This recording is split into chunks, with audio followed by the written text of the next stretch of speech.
Guys, ನನ್ನ country ಸೈಡಲ್ಲಿ ಒಂದು ಸಿಂಪಲ್ಲಾಗಿ ಹ್ಯಾಪಿಯಾಗಿ ನೆಮ್ಮದಿಯಾಗಿ ಜೀವನ ಮಾಡ್ತಾಯಿದ್ರು. ನನ್ನ ಮುಂದೆ ಒಂದು ಕ್ವಶನ್ ಬಂದು ಹೋಗ್ತಾ ಇರುತ್ತೆ ಆವಾಗ ನನ್ನ ಲೈಫಲ್ಲಿ ಏನು ಮಾಡ್ತಾಯಿದ್ದೀನಿ, ಏನು ದಬ್ಬ ಹಾಕಿದ್ದೀನಿ, ಏನೇನು ಚೇಸ್ ಮಾಡಿದ್ದೀನಿ, ಏನನ್ನು ಅಚೀವ್ ಮಾಡಿದ್ದೀನಿ ಅಂತ. ನಾನೀಗ ಅಂದರೆ ಐ ಮೀನ್ ಮೈ 30s, ಅಂದರೆ ನಾನಿವಾಗ ನನ್ನ ಅರ್ಲಿ 30ಸಲ್ಲಿದ್ದೀನಿ. ಅಂದರೆ ಏನೂ ಮಾಡಿಲ್ಲ, ಇನ್ನೂ ಅಚೀವ್ ಮಾಡಿಲ್ಲ. ಎಲ್ಲರೂ 20ಸಲ್ಲಿ, ಈವನ್ 20 ಇಯರ್ಸಲ್ಲಿ, 25ಅಲ್ಲಿ ಎಲ್ಲ ಮಿಲಿಯನರ್ಸ್ ಆಗಿರ್ತಾರೆ, ತುಂಬ ಅಚೀವ್ ಮಾಡಿರ್ತಾರೆ, ತುಂಬ ಅಕಾಂಪ್ಲಿಷ್ ಮಾಡಿರ್ತಾರೆ. ನಾನೇನು ಮಾಡಿಲ್ಲ ಗೈಸ್. ಅಟ್ಲೀಸ್ಟ್ ನನ್ನ ಪೇರೆಂಟ್ಸನ್ನು ಪ್ರೌಡ್ ಫೀಲು ಮಾಡಲಿಲ್ಲ, ನನ್ನ ಫ್ಯಾಮ್ಲಿಗೇನು ಮಾಡಲಿಲ್ಲ, ನನ್ನ ಪೇರೆಂಟ್ಸ್ಗೇನು ಮಾಡಲಿಲ್ಲ. ಅದು ಯಾವಾಗಲೂ ಕಾಡ್ತಾ ಇರುತ್ತೆ. ನೀವು ನಂಬ್ತಿರೋ ಇಲ್ವೋ, ನನ್ನ ಸುತ್ತಮುತ್ತ ಇದ್ದವರು ಮತ್ತು ನನ್ನ ಜೊತೆ ಬೆಳೆದವರು, ಓದೋರು ಇರ್ಬೋದು, ಎಲ್ಲರೂ ಮಿಲಿಯನರ್ಸ್ ಇವಾಗ ಲೈಫಲ್ಲಿ ತುಂಬ ಅಚೀವ್ ಮಾಡಿದ್ದಾರೆ. ಒಂದಷ್ಟು ಜನ ಬೇರೆ ಕಂಟ್ರಿಲಿ ಸೆಟ್ಲ್ ಆಗಿದ್ದಾರೆ, ಮತ್ತು ಫ್ಯಾಮ್ಲಿ ಸ್ಟಾರ್ಟ್ ಮಾಡಿದ್ದಾರೆ, ಮತ್ತು ಅವ್ರ ಪೇರೆಂಟ್ಸನ್ನು ಪ್ರೌಡ್ ಮಾಡಿದ್ದಾರೆ. ಯಾರೆಲ್ಲ ಲೈಫಲ್ಲಿ ತುಂಬ ಅಚೀವ್ ಮಾಡಿದ್ದಾರೆ ಅವರೆಲ್ಲ ನನಗೆ ಒನ್ ಟೈಮಲ್ಲಿ 30 ರುಪೀಸ್ಗೆ ನನಗೆ ರೀಚಾರ್ಜ್ ಮಾಡಿಸು, 50 ರುಪೀಸ್ಗೆ ನನಗೆ ಕರೆನ್ಸಿ ಹಾಕ್ಸು ಅಂತ ಹೇಳ್ತಾಯಿದ್ರು. ಮತ್ತು ಅವರೆಲ್ಲಾದರೂ ಟ್ರಿಪ್ ಹೋಗಬೇಕಾದ್ರೆ ಎಲ್ಲ ನನ್ನ ಬಟ್ಟೆನ ಬಾರೋ ಮಾಡ್ಕೊಂಡು ಹೋಗ್ತಾಯಿದ್ರು. ಬಟ್ ಇವಾಗ ಅವರು ಲೈಫಲ್ಲಿ ಎಲ್ಲೆಲ್ಲೋ ಇದ್ದಾರೆ, ಅಂದರೆ ತುಂಬ ಎತ್ತರದಲ್ಲಿದ್ದಾರೆ, ತುಂಬ ದೊಡ್ಡ ಮಟ್ಟಕ್ಕೆ ಬೆಳೆದಿದ್ದಾರೆ. ಅವ್ರನ್ನೆಲ್ಲ ನೋಡ್ತಾ ಇದ್ದಾಗ ನನಗೆ ತುಂಬ ಖುಷಿ ಆಗುತ್ತೆ. ಅಟ್ ದ ಸೇಮ್ ಟೈಮ್ ತುಂಬ ಬೇಜಾರು ಹೋಗುತ್ತೆ, ಏಕೆಂದರೆ ನಾನೇನೂ ಮಾಡಲಿಲ್ಲ, ನಾನು ತುಂಬ ಟೈಮ್ ವೇಸ್ಟ್ ಮಾಡಿಬಿಟ್ಟೆ. ನನ್ನ 20ಸಲ್ಲಿ ನನಗೂ ತುಂಬ ಆಪರ್ಚುನಿಟೀಸ್ ಇತ್ತು, ನಾನು ಅದನ್ನು ಗ್ರ್ಯಾಬ್ ಮಾಡಿಲ್ಲ. ಕೇರ್ ಫ್ರೀ ಲೈಫ್ನ ಲೀಡ್ ಮಾಡಿಬಿಟ್ಟೆ, ತುಂಬ ಟೈಮ್ ವೇಸ್ಟ್ ಮಾಡಿಬಿಟ್ಟೆ, ತುಂಬ ಇಮ್ಮೆಚ್ಯೂರ್ ಆಗಿದ್ದೆ ನಾನು.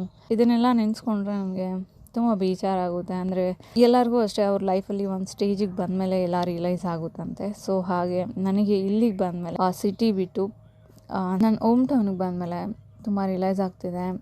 ಇನ್ಫ್ಯಾಕ್ಟ್ ನಮ್ಮ ಅಪ್ಪ ಅಮ್ಮನಿಗೆ ನಾನು ಬ್ಯಾಂಗ್ಳೂರು ಬಿಟ್ಟು ಬರೋದು ಇಷ್ಟ ಇರಲಿಲ್ಲ ಗೈಸ್. ನಮ್ಮ ಅಕ್ಕಂದ್ರೆಲ್ಲ ಇಲ್ಲೇ ಹಳ್ಳಿಯಲ್ಲಿ ಸೆಟ್ಲ್ ಮಾಡಿದ್ದಾರೆ. ಸೊ ಅಟ್ಲೀಸ್ಟ್ ನಾನು ಒಬ್ಬ ಮಗಳಾದ್ರೂ ಸಿಟಿಯಲ್ಲಿ ಇರಬೇಕು, ಅವಳು ಸಿಟಿಯಲ್ಲಿ ಸೆಟ್ಲ್ ಆಗಬೇಕು, ಅಲ್ಲಿರಬೇಕು ಅಂತ ತುಂಬ ಆಸೆ ಪಟ್ಕೊಂಡಿದ್ರು ನಮ್ಮ ಅಪ್ಪ ಅಮ್ಮ. ಆದರೆ ಅದನ್ನೇನೂ ಈಡೇರಿಸಲಿಲ್ಲ. ನಾನು ಬ್ಯಾಂಗ್ಳೂರು ಬಿಟ್ಟು ಬಂದುಬಿಟ್ಟೆ. ನಮ್ಮಪ್ಪ ಸ್ಲೋಲಿ ಅಕ್ಸೆಪ್ಟ್ ಮಾಡ್ಕೊಳೋಕ್ಕೆ ಸ್ಟಾರ್ಟ್ ಮಾಡಿದ್ರು. ಅಂದರೆ ನಾನು ಇಲ್ಲಿ ಬಂದಿರೋದು ಅವ್ರಿಗೆ ಒಂದು ಸ್ವಲ್ಪ ಖುಷಿನೇ, ಏಕೆಂದರೆ ಮಗಳೆಲ್ಲ ಅವ್ರ ಕಣ್ಣು ಮುಂದೆ ಇದ್ದಾಳೆ ಅಂತೇಳ್ಬಿಟ್ಟು. ಬಟ್ ನಮ್ಮ ಆಗಲ್ಲ ಗೈಸ್, ನಮ್ಮಮ್ಮ ಡಿಫ್ರೆಂಟು.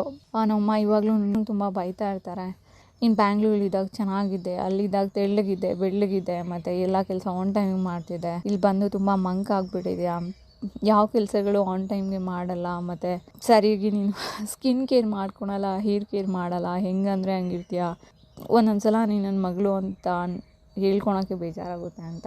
ನಮ್ಮಮ್ಮ ಹಿಂಗೆ ಹೇಳ್ತಾರೆ ಅಂತ ನಾನು ಯಾವುದೇ ಕಾರಣಕ್ಕೂ ಬೇಜಾರು ಮಾಡ್ಕೊಳಲ್ಲ, ಏಕೆಂದರೆ ಎಲ್ಲನೂ ನಿಜಾನೇ. ಬಟ್ ನನಗೆ ಬೇಜಾರಾಗುತ್ತೆ, ನಮ್ಮಮ್ಮ ಅದನ್ನೆಲ್ಲ ಹೇಳೋ ಮಟ್ಟಿಗೆ ನಾನು ತೊಗೊಂಡು ಬಂದಿಟ್ಟಿದ್ದೀನಿ ಅಂತ ಹೇಳ್ಬಿಟ್ಟು. ನನ್ನ ಲೈಫಲ್ಲಿ ಅಚೀವ್ ಮಾಡಿರೋದು ಇದಿಷ್ಟೇ ಗಾಯ್ಸ್. ಬ್ಯಾಂಗ್ಳೂರು ಬಿಟ್ಟು ಬಂದು ಹಳ್ಳೀಲಿ ಸೆಟ್ಲ್ ಆಗಿರೋದು. ನನಗೆ ಗೊತ್ತು ನಾನು ಹ್ಯಾಪಿಯಾಗಿದ್ದೀನಿ, ಏನೂ ಅಚೀವ್ ಮಾಡಲಿಲ್ಲ ಅಂದರೂ ನೆಮ್ಮದಿಯಾಗಿದ್ದೀನಿ. ಏಕೆಂದರೆ ನೆಮ್ಮದಿಯಾಗಿರೋದು, ಸಂತೋಷವಾಗಿರೋದು ತುಂಬ ಇಂಪಾರ್ಟೆಂಟು ಮನುಷ್ಯನಿಗೆ. ಅಂದರೆ ಅವ್ನು ಏನೇ ಅಚೀವ್ ಮಾಡಿದ್ರು, ಎಷ್ಟೆಲ್ಲ ಅಕಾಂಪ್ಲಿಷ್ ಮಾಡಿದ್ರು ನೆಮ್ಮದಿ ಇಲ್ಲ ಲೈಫಲ್ಲಿ, ಹ್ಯಾಪಿನೆಸ್ ಇಲ್ಲ ಅಂದರೆ ಎಲ್ಲನೂ ಝೀರೋ ಅಂತ ಗೊತ್ತು.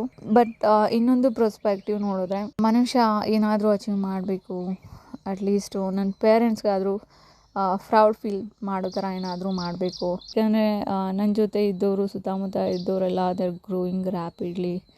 ನಾನು ಏನೂ ಇಲ್ಲ ಅಲ್ವಾ ಅವ್ರ ಮುಂದೆ.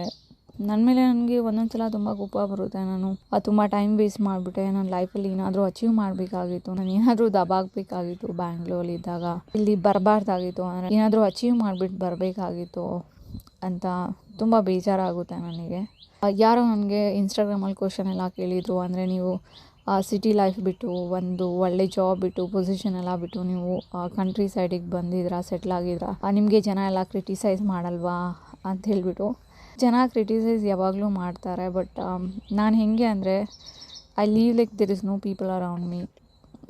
ನನ್ನ ಮೊದಲಿಂದನೂ ಅಷ್ಟೇ, ಜನ ಏನು ಅಂದ್ಕೊತಾರೆ, ಯಾರು ನನ್ನ ಬಗ್ಗೆ ಏನು ಥಿಂಕ್ ಮಾಡ್ತಾರೆ, ಅದ್ರ ಬಗ್ಗೆ ನಾನು ಯಾವತ್ತೂ ಕೇರು ಮಾಡಿಲ್ಲ, ಇಲ್ಲಿ ಬಂದಾಗೂ ಕೇರ್ ಮಾಡಲಿಲ್ಲ.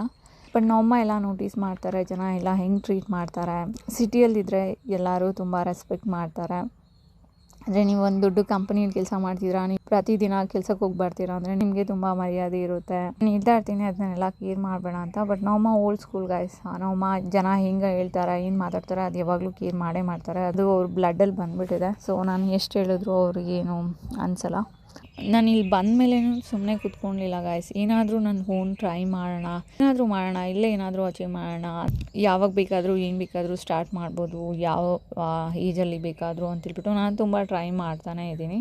ಅಂದರೆ ನಾನು ಫಸ್ಟು ಬಂದಾಗ ಇಲ್ಲಿ ನಾನು ಪಾಟ್ರಿ ಶಾಪ್ ಓಪನ್ ಮಾಡೋಣ ಅಂದ್ಕೊಂಡೆ. ಅಂದರೆ ನಾನು ಪಾಟ್ರಿ ಎಲ್ಲ ಕಲ್ತಿದ್ದೆ ಬ್ಯಾಂಗ್ಳೂರಲ್ಲಿದ್ದಾಗ.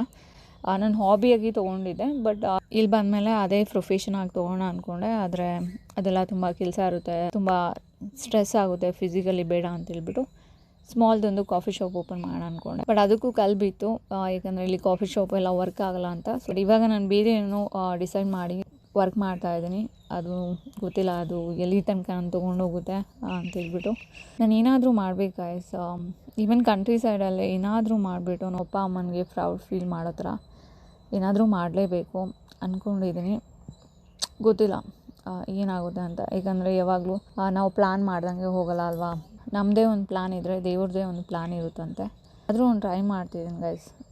ಏನು ಹೇಳ್ತಾರೆ, ನನ್ನನ್ನು ನಾನು ಬಿಲೀವ್ ಮಾಡಿಕೊಂಡು ಟ್ರೈ ಮಾಡ್ತಾಯಿದ್ದೀನಿ. ನೋಡೋಣ ಏನಾಗುತ್ತೆ ಅಂತ.